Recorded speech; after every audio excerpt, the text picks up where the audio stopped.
Greetings, Avengers, and welcome to another episode of the Air Station One podcast.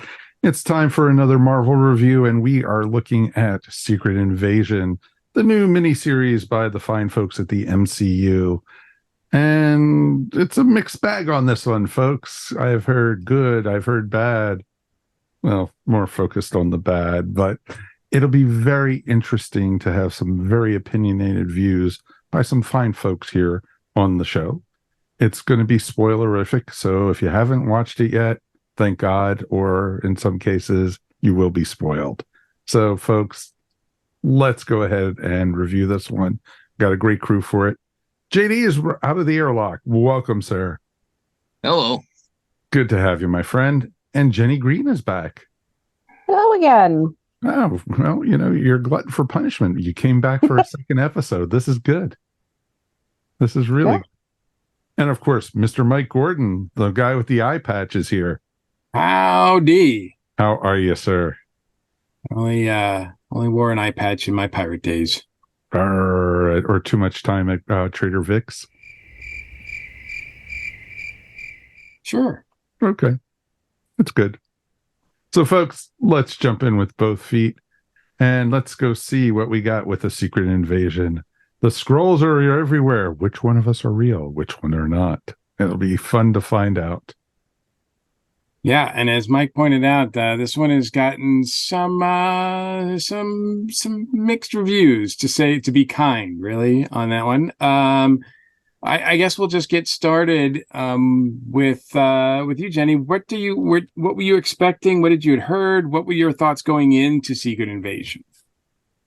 You know, I hadn't really heard too much before I finally started watching. I did a little bit more of a binge as opposed to watching through, which I tend to do. I've had definitely heard, not details, but kind of a mixed bag of opinions about it. Did get one good spoiler before I got to actually watching it, which was kind of the big one, but didn't take anything away from it for me.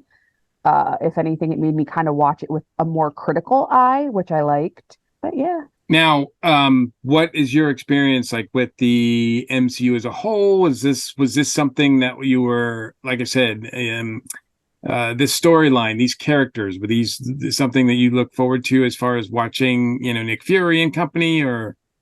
Yeah, I mean, I think for me, I definitely love Nick Fury. I was excited to know about Maria Hill coming back. I happen to really love that character. And then more than anything, just in terms of casting, I was really excited about Emilia Clarke. I tend to really like the things that she does. So ahead of it, just the characters coming into it, I was all about, and casting as well. So excited in that front. Gotcha.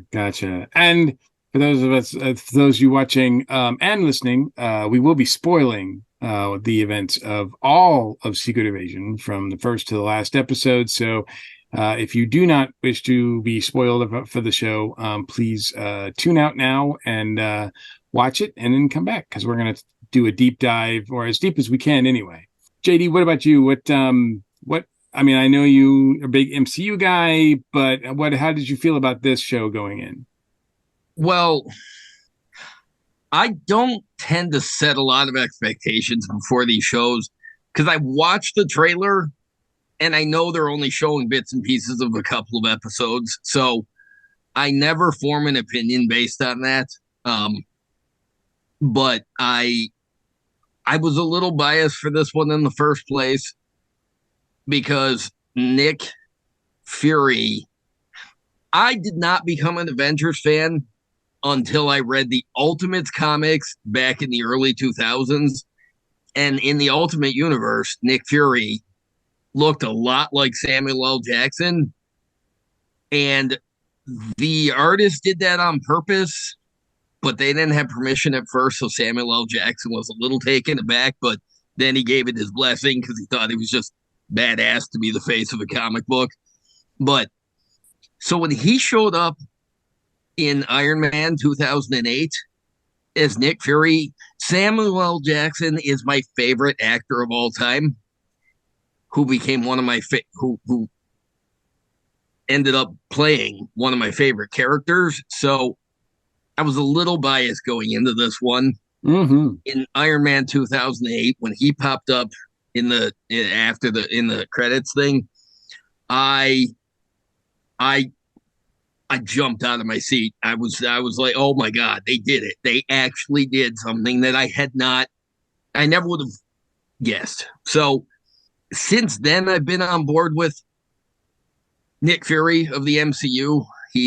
I'm a huge fan of the character, all the appearances. I got geeked out. I got when he was on Agents of S.H.I.E.L.D. a couple of times.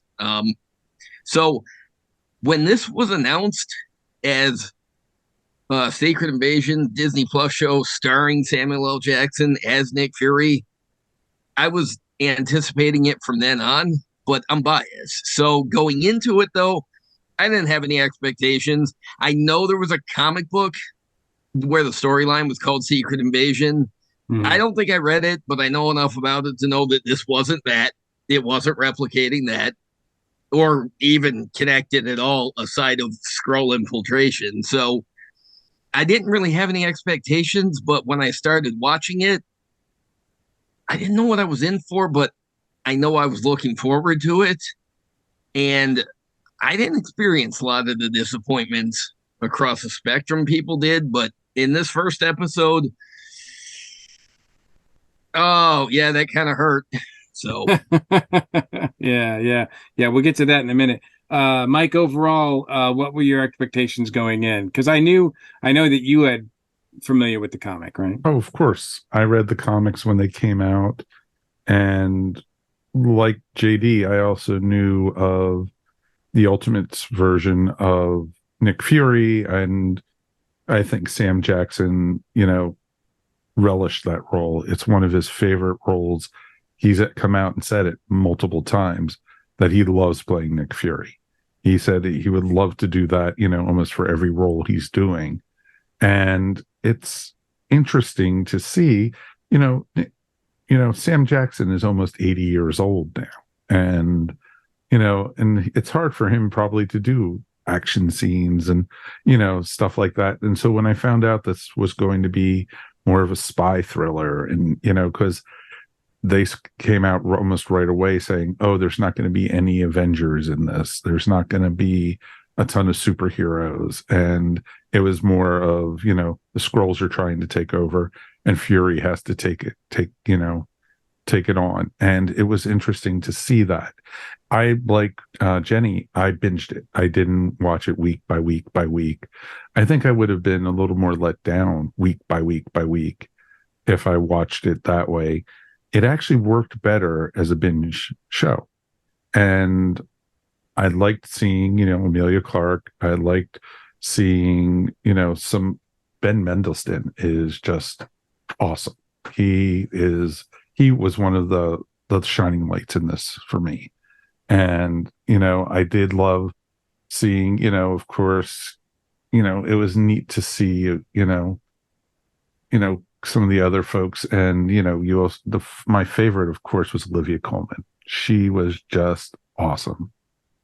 And, I think, a certain actor playing Rhodey was having a little fun too, being the mustache twirling, villain and stuff. And, I've heard another podcast refer to him as, was it Rhodey instead of Rhodey? So, because he goes to school the whole time. And it was interesting to see. But Don Cheadle was having fun, and you could tell some of the actors were having fun with this role and the roles they were playing. And, Kingsley was pretty awesome. And, as the big bad in this. And he plays a scary villain. He plays an awesome villain. And it was weird watching him on this and then watching him in Barbie last week and seeing him as one of the Kens. Oh, I haven't seen that yet. So that's got to be an interesting juxtaposition there. Oh, absolutely. Big time. So was I completely disappointed with it? No. There's things I liked about it. I liked some of the groundwork and stuff. As most Marvel things, it lays the groundwork for future projects. But there was also a lot I didn't like, and we'll get into that, I'm sure. Yeah, I'm sure we will. Yeah, look, I still think that Marvel still is, I don't need to see trailers. I don't need to see, I just tell me where and when, as far as a Marvel project goes. Granted, there's been some, leeway here and there as far as how great or good it is, but I have not been, hugely disappointed by anything that Marvel or Disney Marvel and Marvel MCU has produced. I was familiar with the comic, and I did not like the comic. And so, but I knew this was going to be a different take on it. Again, like Mike said, this was going to be more espionage, which is, kind of cool, because the last time that the MCU went all spy espionage, it was the Winter Soldier movie, and that was brilliant. So I wasn't expecting brilliant, but I think, like you, JD, I like watching Samuel Jackson, and even though he's been in a lot of MCU things, he's never really had anything focus on him. I think the closest he's never one been was the star. You're right. He's had a big role in some stuff, but he has never been at the center. He's always been listed in the cast as, and Samuel L. Jackson as Nick Fury, which is cool because actors tend to feel that's an honor to be that part. But this is the first time. I think that's more of an agent thing, really. Up front in the credits. Yeah. I think his biggest part, probably his biggest role, was in Captain Marvel, which of course this does have. This Captain Marvel is a lead into this in a lot of ways. Oh, yes, it is. Captain Marvel, I think, fooled a lot of us comic fans, because Captain Marvel came right out and said, hey, the Skrulls are good people, not evil, bad villains. And that was a big surprise to all of us who've been reading about Skrulls in the comics for, 50 years or whatever it's been. But to twist it around to say, like, oh, now they are the bad guys in this, I'm like, okay, well, they're going to have to do some, move some balls around and kind of just change things up a little bit. And they do to an extent. As far as the series itself goes, I was never bored. The storyline is probably not its biggest strength. I think its biggest strength, as Mike kind of pointed out, was the actors that they got in this, the cast, and a lot of the one-on-one scenes. Like whenever Samuel Jackson and Ben Mendelsohn were on screen together, I was riveted. Whenever Amelia Clarke and Kingsley Ben-Adir were together, like that, I was riveted. Olivia Colman and anybody, I was riveted. I mean, if Olivia Colman's not stealing the show, why is she even in it, right? Like, she always does a great job. She's always fun to watch. And she was amazing in this as well. The scenes between Samuel Jackson and Don Cheadle were really fun as well. Like, I liked a lot of the one-on-one scenes that I saw in this. I'm not sure that everything that was put together as well as it could be. Certainly as a in-between, movie between, Captain Marvel and the Marvels, I don't think this serves either one of them very well. However, like I said, I wasn't bored. The climactic scene with the two Super Skrulls, I thought was a lot of fun. I really, it was fun guessing which powers they were using at what time. So I did like that. And Super Skrulls, I'm not a huge Marvel zombie, but come on, Super Skrulls. I mean, who hasn't wanted to see Super Skrulls on screen forever? That's an amazing thing that we're getting. So I thought that was pretty incredible. I thought this was overall better than the comic series, which, not a huge bar there, but a low bar, my friend. I do see that it's getting a lot of hate, and it does seem like MCU bashing is pretty much in right now. And whether or not that's warranted or not, I'm not going to judge. I'm just, it is not, and I find it highly irritating. People like what they're going to like. I mean, look, I've been DCU bashing for like the last 20 years, it feels like. So, MCU, welcome to the party, pal. I don't have a problem with people expressing their opinion, even if it is hate. My problem is that I keep I keep going against my own advice of never read the comments. Yeah, don't I read the keep comments. falling down that rabbit hole. Of this, And then I climb out of the rabbit hole irritated at how much these things that I enjoy get crapped on. And I'm like, it's my own fault. I don't read I read the comments. So yeah, well, look, save yourself some trouble when we post this. Don't read the comments. We appreciate everybody's feedback, but we don't read the comments.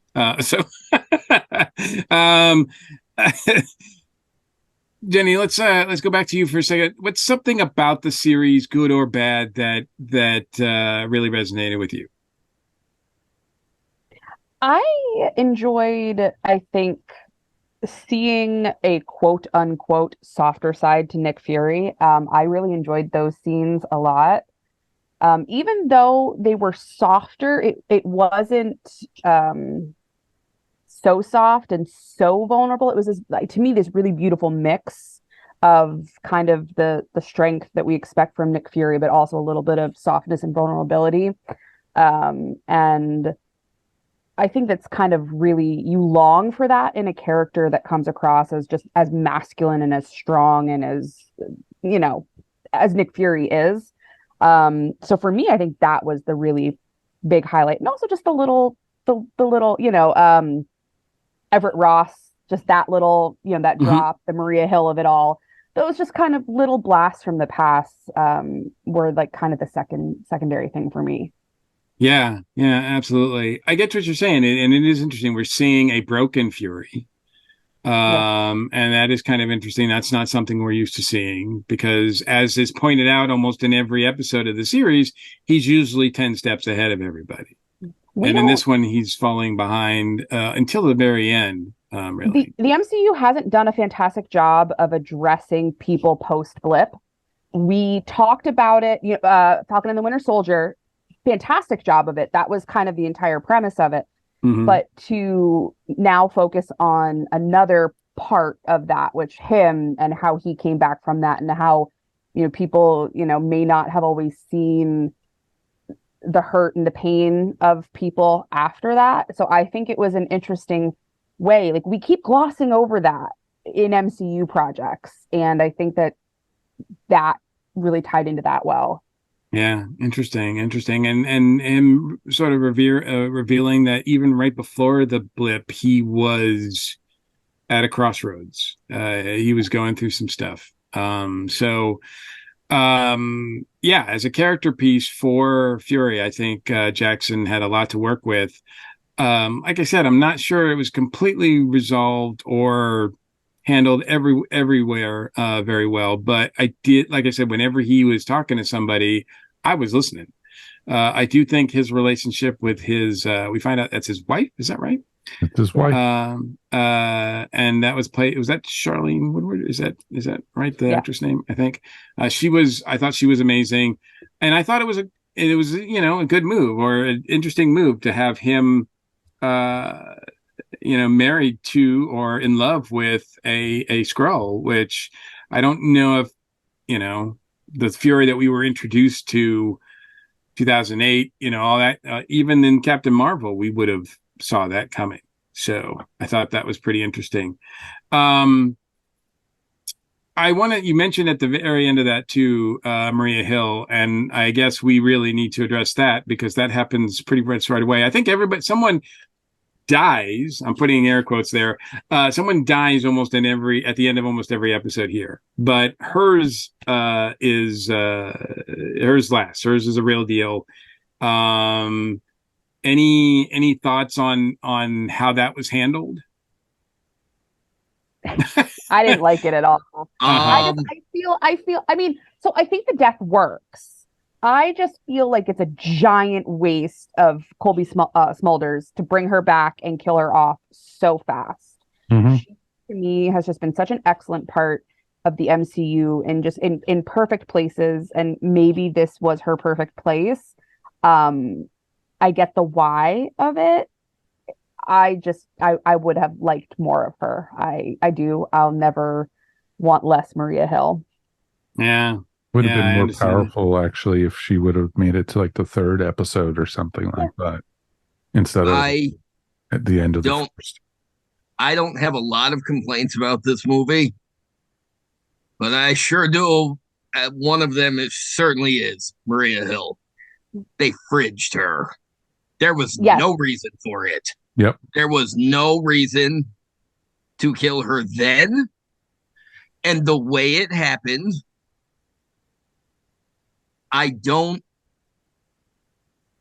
when she wasn't a Skrull, when she hit the ground, I gasped because we had already seen it with Martin Freeman earlier. He was a Skrull. Mm-hmm. And even though I wasn't sure that I should expect a Skrull, I was hoping. I do agree that if they had to kill her off, it should have been later in this series. She should have gone out better. I mean, I understand she's a spy, and if you watch enough spy movies, you think, you know what, this probably is how it happens in real life. But they wasted Kobe Smulders. Like I said, I don't have many complaints about this show, but they screwed up with Maria Hill. Yeah, the fact Like that such a character that we've come to appreciate, the way she goes out, not only being frizzed, as you so well put it, and that's, the MCU's had some difficulty handling some of their female characters recently.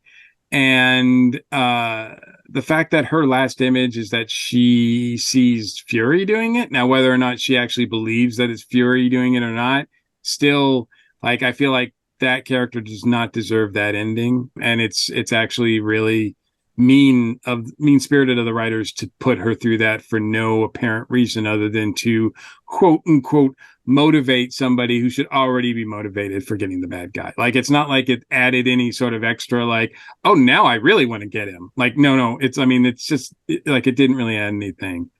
And you easily could have come up with better leverage against Fury than absolutely.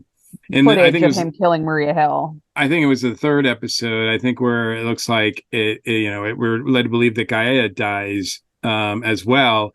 And my first thought was like, wow, that was a bold move. And then my second thought was like, oh man, that's like double fridging. Like what are you guys doing? And then it turns out to be not happening. And I don't know if I was happy with that or not, to be honest with you, because it just seems like, I mean, the problem with stories like this is that anybody can be a Skrull, right? So it's hard to get invested and to care about any particular character because at some point that somebody's going to be revealed as a Skrull and you're going to be like, oh my God. And to me, I don't think they played that shell game very well as far as who is and who isn't. I think we kind of all knew Rhodey was. That was pretty apparent even before it was revealed. And none of it really was handled, I think, in a great way. And I'm like, that's the gimmick of this show. You can do that, and I don't think they did it very well. Well, to be fair, with Gaia, we knew ahead of time she was a Skrull, so true. That wasn't a surprise. No, I don't think it was supposed to be. When she supposedly died in episode 3, I figured she was up to something because we had seen her already as a double agent on both sides. I figured she probably had a plan in place. Was not expecting the solution to be what actually happened, but I figured she would have been wearing something, or I figured it was a fake out death when it happened, because it would have been really weird to introduce Emilia Clarke, only to have her show up for 2 episodes, play a wishy-washy character, and then go out when I guess I didn't really buy it for that. Mike, what about you? What is something about it that resonated with you? I liked, like you said, you learned more about Fury in this than you did anywhere else in any of the Marvel movies. And it was interesting to see that, he, in a lot of ways, he's a huge prick. And he's the typical spy. He can't let, his outer emotions be shown. Everything was kept inside. And, he came back to Earth as a beaten man.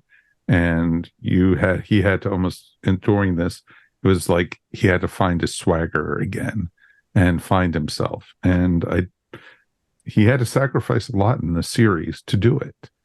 And that's some of the interesting things about it. And, did I like it? Did I like his character? He was okay and everything. It wasn't exactly, I think they went on a little bit too much with that. And, I think maybe by episode 4 or 5, he should have been the kick-ass Fury that we got at the very end, and that we had seen in the other movies. But, I liked seeing his interaction with all the different characters. I loved his interaction with Olivia Colman. Any scene with Olivia Colman was just awesome. She is not somebody you mess around with at all. Well, like Mike said, Olivia Colman and anybody in those scenes, I don't know who that actress is. I don't know her from anything as far as I don't know. But she was a delightful addition to this show. She takes nothing from anybody. No, and she's been Queen Elizabeth in The Crown. And I've never watched that. And doesn't she win an Oscar? Yes, she did.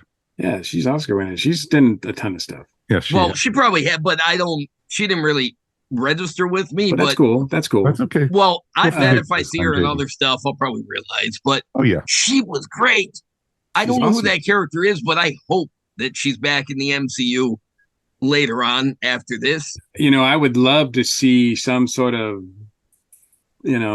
battle between her and what she's doing and Julie Louis-Dreyfus and what she's doing. Like, you put those two powerhouses together, and that's a show I'll watch. Well, it's very interesting because, where they ended her character at the end of the show, and, from what they were saying, what they're building towards, because they're building on the UK side with Captain Britain, and they're also looking at building into an Excalibur type group of heroes. And possibly. We don't know.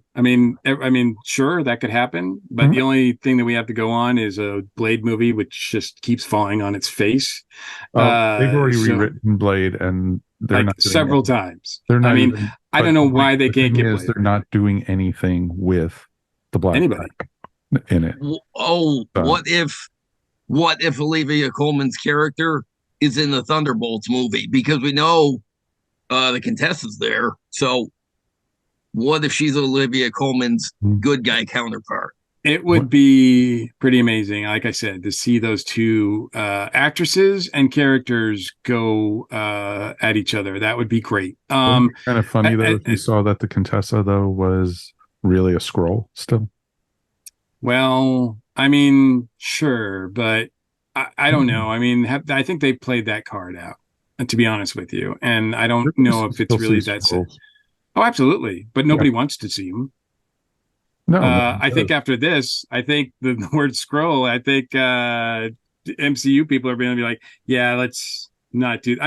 We'll see what happens with the Marvels, right? I don't know if it's going to address any of that or not.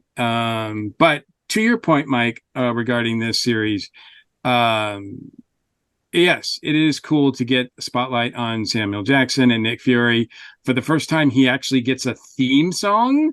Like, he's been with the MCU for years, and now he finally gets a music cue. That's great. Although you could argue whether or not you really like the music. I don't know, however, the way that this series ended, we get Fury finally admitting that, yes, he failed. He did not, they couldn't find a planet. They failed the Skrulls, and this is partially his fault.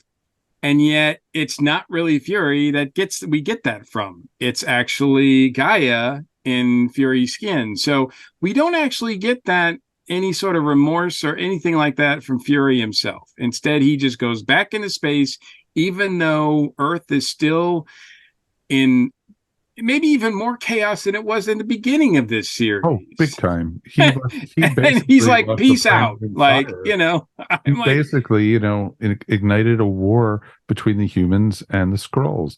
Now they're taking, the humans are going completely vigilante, and anyone they suspect of being Skrulls, they're going out and shooting. And most of the Skrulls that are left are not the ones that were the problem. No, not at all. So, I mean, now, the US is, and it's sort of, I think they wanted to have that kind of ending maybe because, the comic series ended with Norman Osborn as president doing a lot of bad things and starting another thing and whatever. And I didn't like that ending there. And I certainly am not really impressed. I didn't think they really built up to that as well here. So, what else about this series in particular did you like or not care for, Jenny? Is it weird to say that I loved the intro?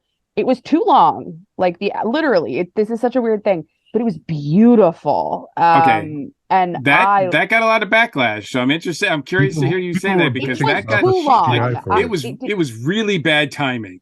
It right? did not need to be that long. I think if you wanted to do that super long intro, do it in the first episode and then do a shortened version. But it was visually gorgeous. And I'm a photographer, so when I consume media, I'm always like the beautifulness of things pops out at me. The first time I'm like, oh, this is so beautiful. And then in the second episode, I'm like, skip, because it's so long. It almost starts to lose you just getting into the episode. Mm-hmm. But it was just something I thought would be worth bringing up because it's stunning. Oh, yeah, and it's interesting. Yeah, it's definitely worth bringing up because a lot of people brought it up right in the beginning because, like I said, it was bad timing because as the strikes were happening, all of a sudden we get this opening title sequence that was created using AI as an art. Now, granted, it was not, I mean, they were still paying artists to make it.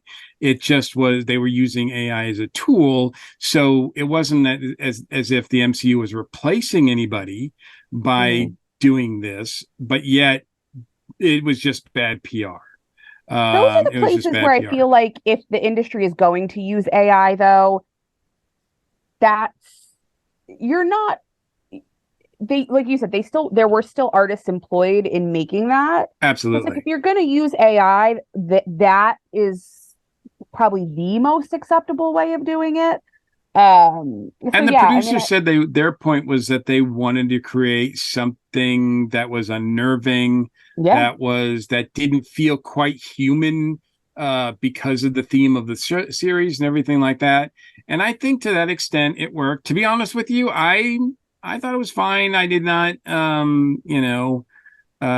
out the torches and want to burn the MCU down or whatever. But like I said, it was a bad PR move, bad timing, really. And I don't know, even though the producers and everybody, kind of explained themselves, I don't know if anybody at that point was willing to listen to them at that point. So it was not a good move. So I mean, on their part. Yeah, I can. The other thing, I think, the only other thing, genuine question, the series has left in my mind, and it's such a throwaway question. But how long has Ross been a Skrull? How long? How long has Everett Ross been a Skrull? And I think of that because of did we get that in there? No, when everybody was kind of waking up, they all just kind of did their thing. And so we don't know how long Rhodey was a Skrull. We can kind of guess because he's still having a hard time walking. Well, the director has come out and said when that happened. But he also said that could change. But the Ross thing of it all, I'm just like, because Ross is that like interesting connection to Wakanda. And we've always thought of Wakanda kind of as this safe bubble, and I'm going, hey, did the Skrulls get into Wakanda? And I don't know why that's something that makes me go, holy crap, but it does. we've heard that there are about 1 million Skrulls on the planet, so I imagine they're everywhere. The look on Jackson's face when they said, "Oh, there's about 1 million of them on Earth." It's like, it was like, what? Yeah, it's like, yeah, this is Disney Plus, so I can't say what I want to say, right? Like,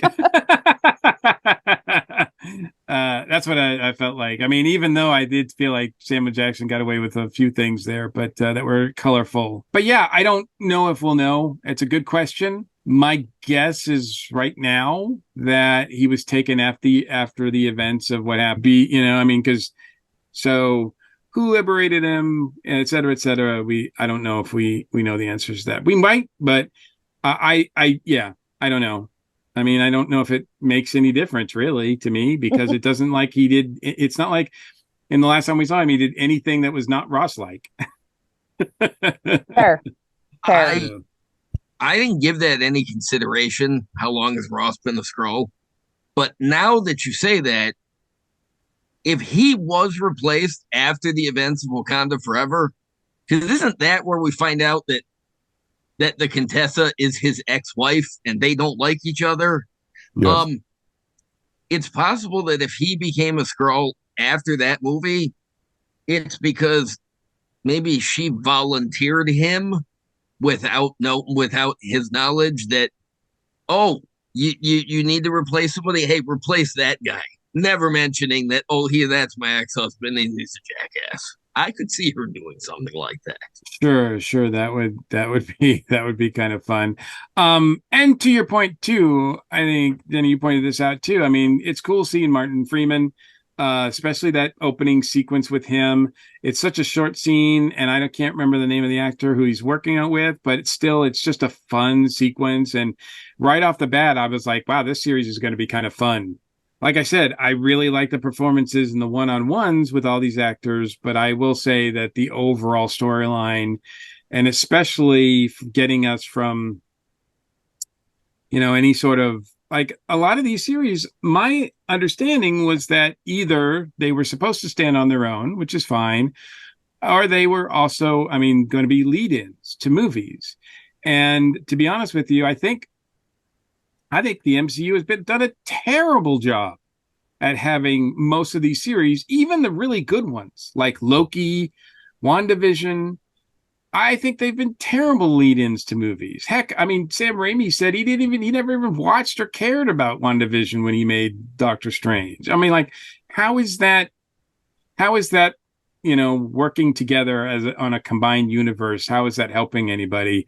And I feel like Secret Invasion is kind of just going to be left just flapping in the wind like that. JD, what's something else about this series that resonated with you? I never had a problem with the change for the Skrulls initially, so I don't have a problem. They've been here for 30 years. Their mission would change. We're seeing it right now in the real world. History sometimes repeats. Things come back. Nothing stays like the Skrulls. When introduced in the MCU in Captain Marvel, may have turned out that they were good guys, but clearly a lot of time has passed, so things have changed drastically.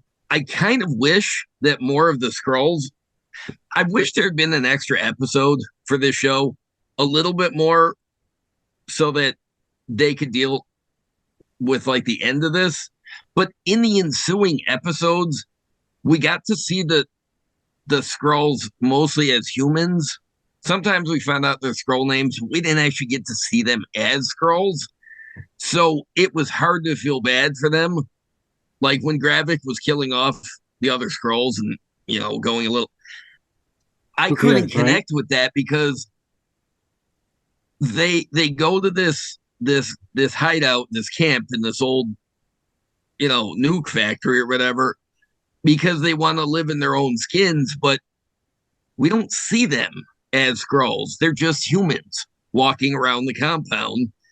We don't see most of them as Skrulls until they die, and I couldn't connect with any of them. It sucks that these people volunteered to join this thing, and then most of them got wasted by Gravik himself, but I didn't get to see their life as a Skrull. They were just terrorists that were mounting a, terror. I couldn't Right. I couldn't identify with them.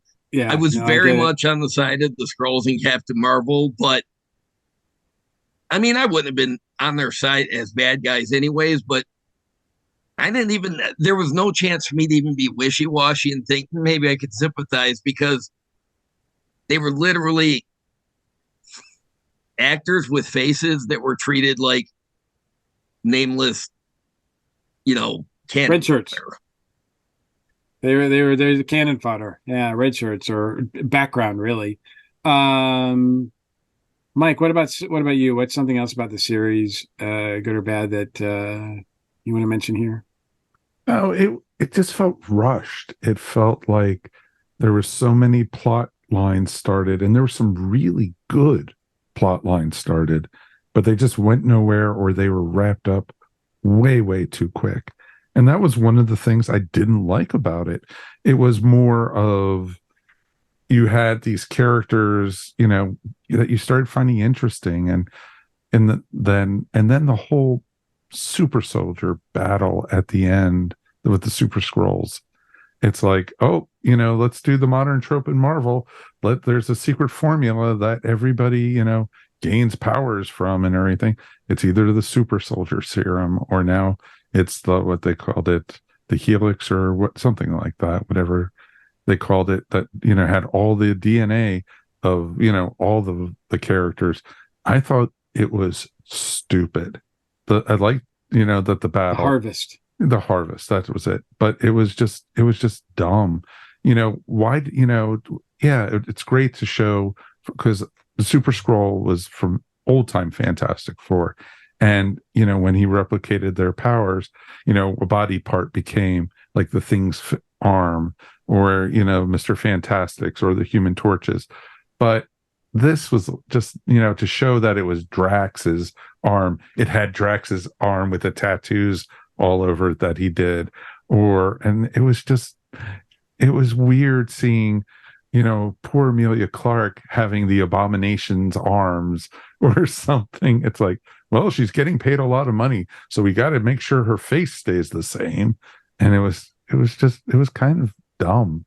And I didn't really, I really wanted to like that battle because it was finally something fun and interesting happening. And it was good to see it, but it was stupid the way they were doing it. And they showed the guy has, that the Skrulls have healing powers and such. A guy got shot in the face and he just healed it right up. So, when she used, Captain Marvel's power, did it just, wipe out his heart? Is that the only part that you can't regenerate or something? It was just silly. I don't know. I like that bit. I really enjoyed like trying to guess whose power they were using when, and I thought it was like you said, it was the only part of really big action that we got. And I knew that once it was revealed that both of them were Super Skrulls, I'm like, okay, that's what it's going to do. It's going to lead up to these two characters battling it out. And so I was expecting it. And so when it came, I'm not saying it was the best battle ever, but I did enjoy it. And I did think it was weird that, they kept Amelia Clark's face on her, but Kingsley was replaced by a Skrull face. So I thought, I don't know if that they were just trying to, I don't know. I just thought that was kind of one-sided there. But here's what we're left with, right? We are left with Gaia now, who, as JD put it, was not introduced and kind of just wishy-washy for the first few episodes before she died. And you could say that she wasn't really that great of a standout in the series overall. But here she is now placed as probably one of the most powerful beings in the MCU. I mean, she's literally got everybody's power that's ever been an Avenger or a villain or whatever. So, like, exactly how she's used after this, et cetera, is going to be really interesting to see. I don't know. There was a time prior to Endgame that I thought everything is planned out, everything is connecting, everything is going to connect, it's going to be planned out. And through Endgame, I was not disappointed. Since Endgame, it seems like there's nobody in charge. It just seems like everything is pretty random. Things are brought up, characters are revealed, and I don't feel that there's any sort of plan in place for how these folks are going to be used in the future. So it's like, oh, well, we're creating the Thunderbolts, really? Oh yeah, well, we're creating the Young Avengers, really? Oh yeah, I mean, I don't see it. Like right now, it doesn't seem like, it seems like all of that could happen, and it seems like none of that could happen. So my question to you, and I'm going to start with you, Jenny, is what do you want to see next from the MCU? What do you want to see next as far as movie, series, anything from this? Do you want to continue? Do you want to see Gaia back? Do you want to see like anything? Or I mean, you're kind of shaking your head too. You're just like, whatever. I don't know. I am one of the people who loves the MCU. I've loved the MCU. I was a comic fan, still am a comic fan. I grew up, but I am one of the people who has MCU fatigue at this point. I want to see Marvel take a step back. We don't need as much content, and they are starting to, and that is a discussion that's coming up. Projects are being shelved, things are being spaced out a little bit. I get it. It's a consumable, and people have wanted to consume the MCU hardcore for a long time, but they oversaturated it. And I just would like to see a break, because to what you're saying, it's not meshing together. It's not melding together. It's not the universe that it used to be. It just feels like a bunch of disjointed projects to me nowadays. And I mean, I would like to see Emilia Clarke back. I like her. I think there's promise in the character. I think the lead-in with her was terrible, the intro and everything. But you have this character now. Use her. But wait until you have the right opportunity. Don't just throw her back in to throw her back in. I'm excited about the Thunderbolts potentially, but I'm excited about the idea of the Thunderbolts. How you execute that is going, you may ruin it for me. And that's hard, because that is a whole bunch of characters I love. So if they screw that up, it's gonna kill me. But yeah, I mean, I'm kind of also maybe excited about Armor Wars. There's been a little bit of people talking now about the roadie of it all. And, where do we go from here? Because that now brings up, you had a Skrull, and I don't think a lot of us paid attention, but, in the last few times we've seen Rhodey, he was better on his feet. And I think maybe we all just kind of rationalized it away with technology, et cetera, et cetera. But we now know that that's not the case. So I would like to see that. I would like to see that pan out, that, hey, no, this is Rhodey and he's still kind of messed up. And how does Rhodey come back from that? So yeah, break. I need a break though. All right. Well, one observation, or backing up your point there's no after credit sequence in this at the end. Correct. It's like, that tells me they have no plan. Like it does. That tells me, and what's weird is, to me too, that tells me that they don't even know how this leads into the Marvels, which Nick Fury is in. Which I'm just like, that's crazy. Why you don't use this to connect that? And real quick, are you excited at all for the Marvels? I am, but I'm all about. I wasn't feeling that when the way you said it, by the way. No, well, I'm a woman who totally believes in the idea. So I loved Captain Marvel. I'm one of the people in the world who did actually like it. Me too. I was one of the people who fought all the negativity towards Bree's portrayal. But again, I'm the kind of, don't tell me to smile like that. I'm a true feminist in that way. So yeah, I'm excited, but I'm nervous, because are they going to screw the pooch again? So yes, I'm excited. Hopefully I'm not disappointed. Gotcha. JD, what about you? Are you excited for what's next? Or yeah, do you care to guess what you want to see? Well, honestly, I am very content to let the MCU show me what they have planned. I agree. There's been a lot of disconnect. I'm not too bothered by that, though. I don't believe that everything does need to be connected. I do like when characters come back later.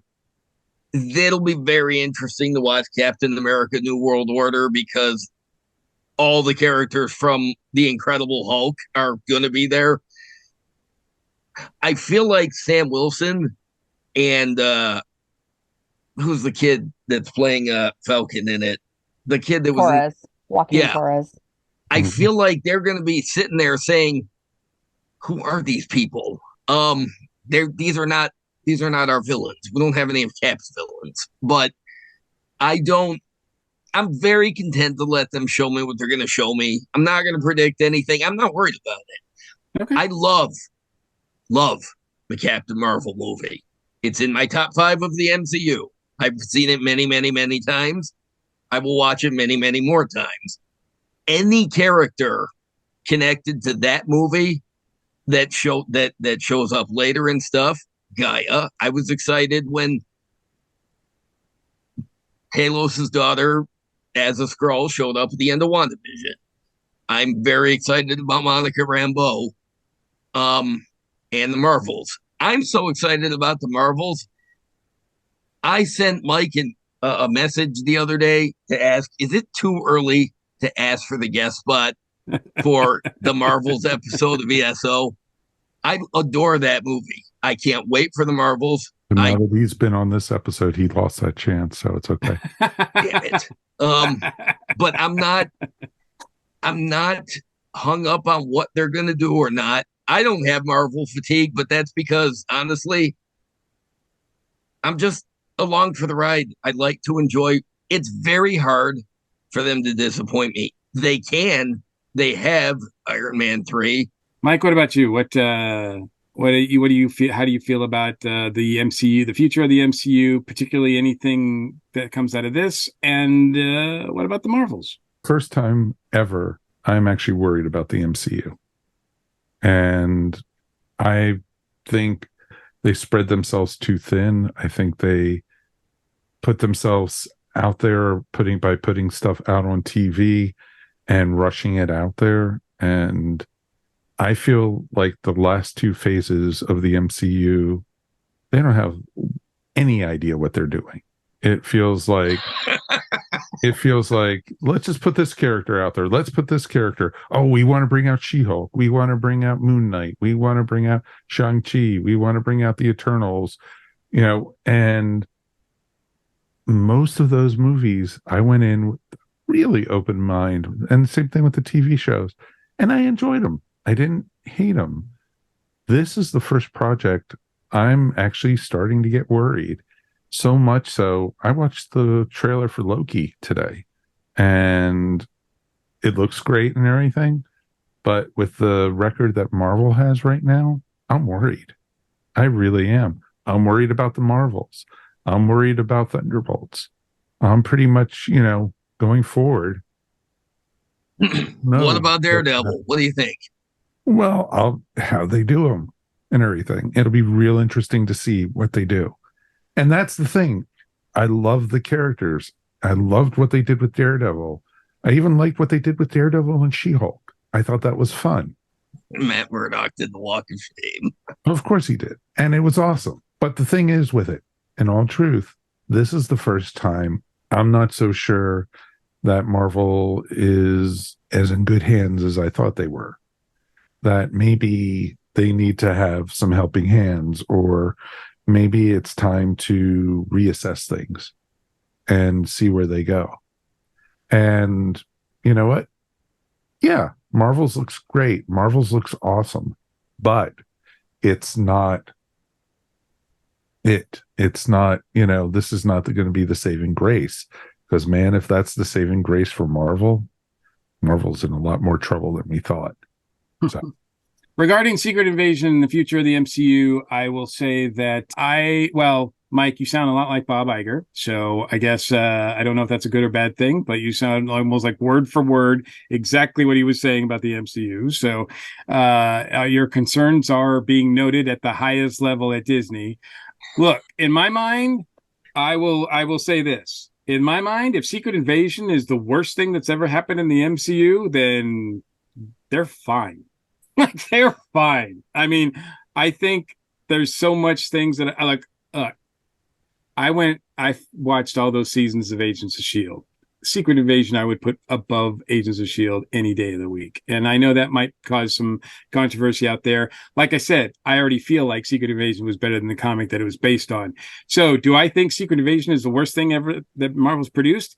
I'll have to think about it, but I would say if it is, then I think the MCU is fine. Now, if they continue at this level with as much dissatisfaction as I'm hearing out there, then obviously there's a problem.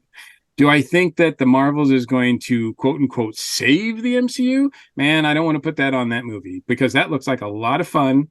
All the trailers that I see for the Marvels looks like it's going to be a blast. So I am very excited to see that movie and where they go from there. And I do hope. I am getting, like I said, I am frustrated that they don't seem to be showing continuity and a connectivity that I was experiencing prior to Endgame. And I was willing to give them a lot of leeway, but here we are like years later now, and it just feels like things are even looser than they were back then. So obviously I've got concerns, but if it has the MCU, the Marvel Studios logo on it, I'm still there. I'm still watching it first weekend. If it's a movie, first day or so, if it's a Disney Plus show, whatever. They have not lost me as a fan. And I hope things get better. So there's a lot of things that I'm looking forward to. So, and of course, we make it a point to cover all of that stuff here on Earth Station One. So as it comes out, you will hear from us regarding how we feel about it. So I think that said, I think we're going to take a quick break. And when we come back, we're going to close out the show.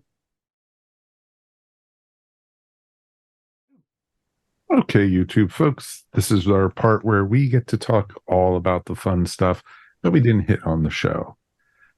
It's interesting because, from what I heard, Secret Invasion had a $200 million budget. Yep. And where? I know. What the hell did they do with that money? That's what I'm wondering about. Samuel Jackson's like Samuel Jackson's just look at my bank account. Mm-hmm. Look at my bank account, MFers. Like I made out like a bandit. Oh, I'm sure he did, but it's craziness because it didn't show. It did not show in the 6 episodes. No, and I mean, like I said, I agree. I like the show, but some of the CGI was sloppy at parts and everything. And I hate, and I really do, because I've been reading Marvel comics since I was a little kid. And and I've been watching every single one of the Marvel projects, like Mike said before we came to the segment. And what could have saved this?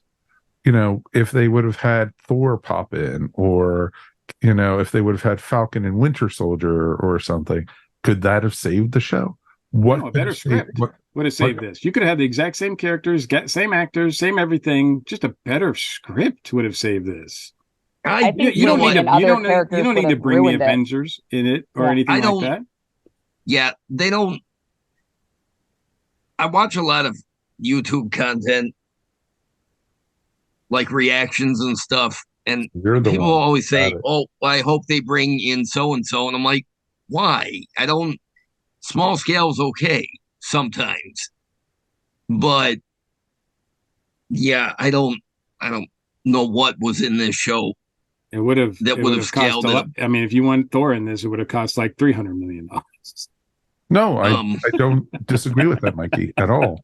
And that's the thing about it. It's like I've been scratching my head. It's like after watching this, it's like, what could have made this better? And I agree with you. A better script and a better storyline. and thought out processes. The way this ended with President Dermot Mulroney, supreme douchebag, by the way, not the actor, but this character. Wow. But they're going to do this thing, and apparently there's going to be vigilante hits on all the Skrulls. Did you guys watch CW Supergirl? Because there was a whole last season about exactly that. And what I really don't need to see is, I really enjoyed that season of Supergirl.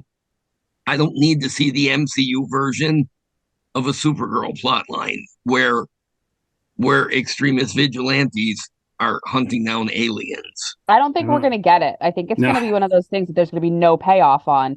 It's this point for Samuel L. Jackson to have this monologue, which, don't get me wrong, he's right. Like, the president did not need to do what he did, but we're not going to see any payoff on it. That's okay, because if they were just going to rip off Supergirl. But is it? But is it okay that Marvel keeps doing things like that? This is part of what people are having an issue with, is you put this out here because it's kind of important. The president has set in motion this whole idea, let's hunt them down, and we're not going to see it pan out at all. But Dermot Mulroney plays a very charming douchebag. It's one of his specialties, and I can see why they tapped him for this role, because he's charming until he's a douchebag, and he plays that character really, really well. It was like casting. But again, it's like it could have been written so much better to give him actually a reason to do that, rather than just to have it pop up out of the blue and be something that, as you point out, it'll probably never be resolved to any sort of satisfaction. Because maybe they thought when they were writing this there would be a sequel to this, but I think that's heavily in doubt and heavily in question. So exactly how they'll deal with it will probably be just some off comment on a movie about 3 years from now.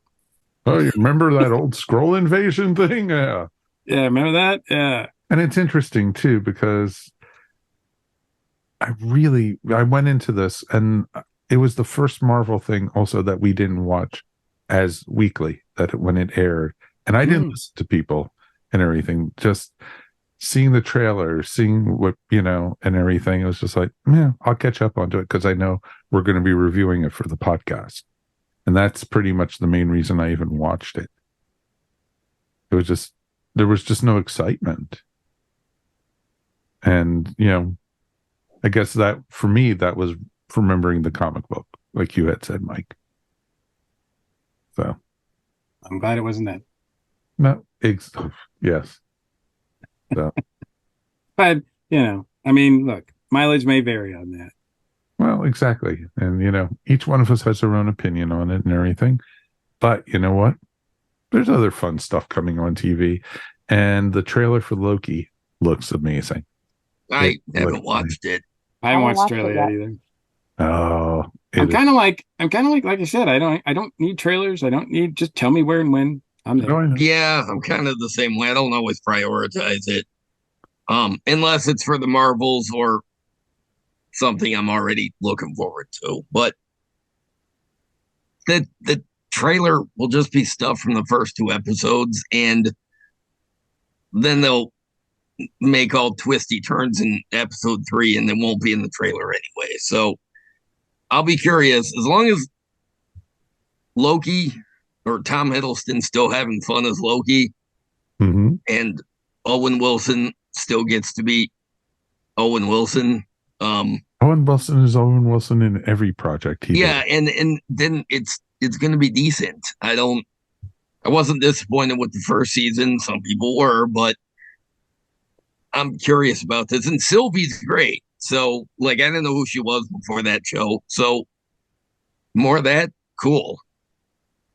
Cool. That'll be interesting. What do you guys think could save the MCU? Good scripts. Good scripts. Slowing down. Is that going to help? No. Good scripts. You have really great scripts. You won't be able to keep people away. You won't be able to print out new content fast enough. Has to be good. It always comes down to scripts. The only reason people are tired is because the scripts are tired. Oh, for sure. I mean, if the content was good, fatigue wouldn't, this MCU fatigue wouldn't be a thing. It should energize people, not make them get tired of something. So they just need to, and if they can't do it, then you're right. They do need to step back and figure out, because they've lost a lot of key people that were, I think, the reason that the MCU was successful leading up to Endgame was because they had a lot of great talented folks who after Endgame pieced out. So, they've gone to other people, and unfortunately that just hasn't worked out very well. So they haven't found some really key creative people. Because as cool as Feige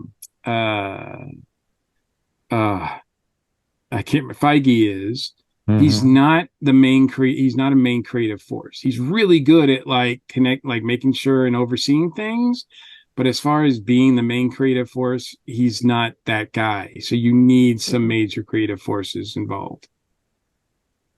No, I can't disagree with that. And it'll be very interesting to see what happens. Maybe it's time for Feige to walk away and, bring in some new blood. He's not going to walk away from the fat paycheck he's getting at this point. Oh, right. Yeah. And I don't even think he's the problem. He's listening to somebody and improving these projects. Well, sure. But I mean, he's got to go forward. I mean, he may not have the great creative forces that he had, 4 or 5 years ago, but he still has to go forward with what he's got. And, I mean, if he's got nothing, does he just say, oh, I'm not going to produce anything? That's not an option for him. Right. He's got to go with what he's got. And unfortunately, what he's got has not been as great as it was before. So, and, I mean, he's also been sidelined with introducing a bunch of, dare I say, like B-list characters. I mean, as cool as some of those movies are, I mean, the main guys, the A-list heroes, Captain America, Thor, Iron Man, are not available. So he's got to try to make big stars out of characters that don't even sell very well in the comic world. So, I mean, good luck. Well, this is where I'm hoping the new Captain America and Thunderbolts might be able to revive something a little bit, because to me, that's where you're going to see the characters that are quote unquote left over that people still really do like. And I'm hoping that might revitalize things or just get people a little bit more pumped again. Those are really the projects where I'm going, okay, I'm pumped about that in the pipeline. And I am one of those people, if it's Marvel, I will watch it. I still have to be excited about it to jump on it right away. But so those two projects are the ones where I'm just like, because I think people really do love Sam Wilson. Even if you have that subset of people who are like, he's not my captain. Well, guess what? Like, deal with it. But I think people do really like him. And I think people like Torres a lot. There's a lot, when I stumble through the internet fandom, there are people who really loved that character. And I think people are excited to see him as Falcon. So I think that'll be great. And I think Thunderbolts, you're not going to go wrong because, quite frankly, people love Florence Pugh and they love Sebastian Stan. And I just feel like if anyone's going to save the MCU, it's Florence Pugh and Sebastian Stan. Gotcha. I can't. Yelena is my favorite Phase 4 character. Agreed. She is dynamite. Her and that accent can chew the scenery and make all the snarky comments as a monologue for all I care. I mean, her thing with the macaroni, great mac and cheese too. It was dynamite. Right. Boy, you know what? You know who needs to make a comeback is Luis. My God, get him back to narrate this stuff. Oh, Luis was completely missed in the new Ant-Man movie. Yeah, I completely agree that. He just needs to. I just need him to sit there and just, tell us stories, tell us some of the connective tissue. Let him just narrate it. The dude is hilarious. I would like to see a conversation between Yelena and Luis talk about they'd be on 2 different pages with each other. But You think? what if Olivia Colman was listening in on the conversation? Imagine the cutting remarks she'd make when she muted them. Okay. Yeah, she's funny. I don't know who she is, but she's funny. And I hope she keeps coming back. It'll be very interesting. And if any of that happens, thank JD for it. So it's perfect, as we like to say. Any final thoughts with what we're talking about, or should we just close up the show? I'm gonna wrap it up. Wrap it up. So that's going to wrap up another episode of the Our Station One podcast. I want to thank everyone for joining us tonight. Thank you, of course, Jenny. We do appreciate you. It was so good to be back. Thank you so much. Oh, anytime. Anything you want to shout out about? You know what? The only thing I want to shout out right now is all the independent studios out there who are working alongside SAG-AFTRA and accepting their conditions to work and putting people back to work. I think it's amazing to see the people without the money stepping up and taking care of people in the industry. So that's all I got. That's awesome. That is awesome. And JD, we've let you out of the airlock, my friend. I really appreciate being on the show. I always do. I really appreciate the invitation. I don't know a lot about the ins and outs of Hollywood, but I am standing with the people who are striking because I don't have to understand it to know that they wouldn't be doing this if they didn't have a good cause. And I will be curious to see if the executives are going to continue to let this drag on until they start seeing hits in the bank account of the studios, or are they going to start to capitulate just to start putting content out there again? Because if they let it keep going, it's not going to work out. Like, things are going to start to collapse. Like, the industry probably does need to be, whatever. There probably is a lot of corruption, and maybe this could undo some of that, or it could go the opposite way. And the studios just might start collapsing, and some of these movies we're looking forward to just might disappear into the ether. And I really don't want to see that happen. So, some of the Marvel projects that we've heard about when DC projects might just disappear because of it. Absolutely. Yeah. And honestly, it would suck, especially for the people working on these things. It's an interesting crossroads that the entertainment industry is standing at right now. Oh, very much so. Very, very much so. It'll be very interesting to see where things go and what happens with it. But we'll be here to report on it as it does, of course. And Mr. Mike, we've made it through another one, my friend. We did, and as always, it's my pleasure. Anything you want to shout out about? More of a tribute, and I think you're probably going to piggyback off this because we lost a couple of amazing talents over the last few days, and the one I need to really shout out about because her work touched me quite a bit was Sinead O'Connor. Her first album, Lion and the Cobra, and in her second album, I Do Not Want What I Haven't Got.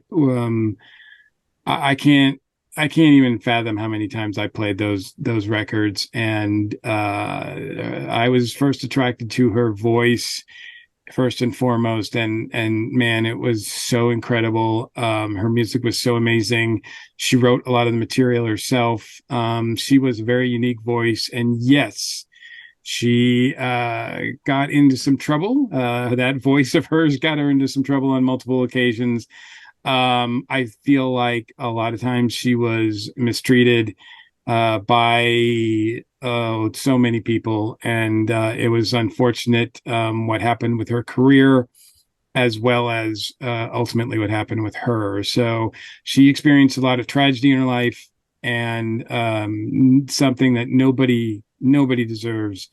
But those first couple of albums, and I must admit, the last few albums that she did, I had no clue that she had released anything. So I've been digging through those, and I've been finding some real gems there too. So she was still making great music. It's a big regret of mine that I was never able to see her perform in person.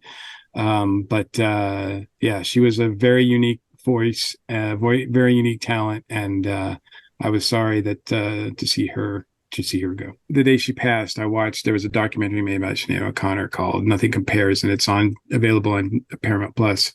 Watch that. It is an amazing documentary. A true talent was lost with her, and she literally died, it seems like, of a broken heart from the loss of her son. And so it's pretty sad what happened. And, she will, go down as one of the greats, truthfully. One of the warped greats, but she was great in all the ways that, you had. And she touched so many people. And that goes out also today. We found out that Paul Rubens passed away. And, many people, know him more as Pee Wee Herman, but he's done so many different projects and everything. And, it's just amazing from folks I know who knew him and always said he was one of the most gracious people you've ever met. And to, being out there to entertain and make fun of himself. And, Pee Wee, he did so much. But for me, one of the first things I remember seeing him in was as a waiter in the Blues Brothers movie. And then also he was in Cheech and Chong. And the first time I ever saw him was in Cheech and Chong's Nice Dreams. Mm-hmm, exactly. And then I also remember him as the hard to kill vampire in Buffy the Vampire Slayer, the movie. God, he was hilarious. He was awesome. And, it was just so neat to see him in these different roles and to, see what he expanded on. And that's just touching the iceberg. There's so many other projects that he did. And he was just a figure. And, you would think someone like him would last forever and everything, but cancer got in the way once again. Fuck cancer. And he basically, had, he had a private battle with it. He didn't publicize it or anything like that. And, sadly enough, he passed at 70. So I kind of want to watch Mystery Men again. I've been sort of chewing on seeing that again for the last couple of months, but I'm like, oh, this really seals it. I need to watch that again. Been a decade since I've seen it. Mm-hmm. No, I agree with that. And it's such an underrated movie, and it's so much fun. It is so much fun. And he plays such a great character in that movie, too. It's such an amazing cast in a movie that I think has fallen into obscurity. Not that it was ever huge or mainstream, but I feel like it's really fallen into obscurity. And that sucks on many levels for many reasons. Anytime I see anyone with a bowling ball with a skull inside of it, it's, it is awesome. So awesome, folks. Well, that's going to wrap up the episode. Thanks for listening to the Earth Station One podcast. Always remember, we couldn't do this without you folks. If you want to support the podcast, please check out our Tee-Public store and get some really cool ESO Network swag. Also, remember, if you want to listen to our show before the rest of the world, why not join up for the ESO Network Patreon? For as little as $1 a month, you could help support us here at Earth Station One. Check out our Patreon at patreon.com/ESO Network. We want to hear from you. Please write us anytime at feedback@earthstation1.com. Feedback is the best way for us to know if you're listening and, what you guys thought. Did you guys like Secret Invasion? Please tell us where we were messed up. Tell us what we, missed. Because, we definitely tell us where you're hiding. Exactly. Because I want to find out the people that actually did like it and shake their hands. Because, good on them. Remember, you could also find Earth Station One wherever fine podcasts are found. And now Earth Station One, of course, is in video format up on YouTube. Please subscribe and tell all your friends about us. Yep, we are not too proud, folks. We want you to watch us. So like and subscribe, and click on the bell. That way you'll know when we come out. On behalf of myself, Mike Faber, of course, Mr. Mike Gordon, Ms. Jeni Green, and, of course, JD, who's headed back to the airlock. Here I go. For listening to the Earth Station One podcast. Well, we will turn on the oxygen this time, I promise. Oh, Thankfully, Eventually. because I think you forgot a little bit last time. I'm just saying. We were tight on money. We lost It 2 was- patrons. You know, what It can we was a say? little rough there for a bit. Thanks for listening to the Air Station One podcast. We will see you here next time. Stay safe, hug your loved ones, and you know what? Peace. Bye, guys.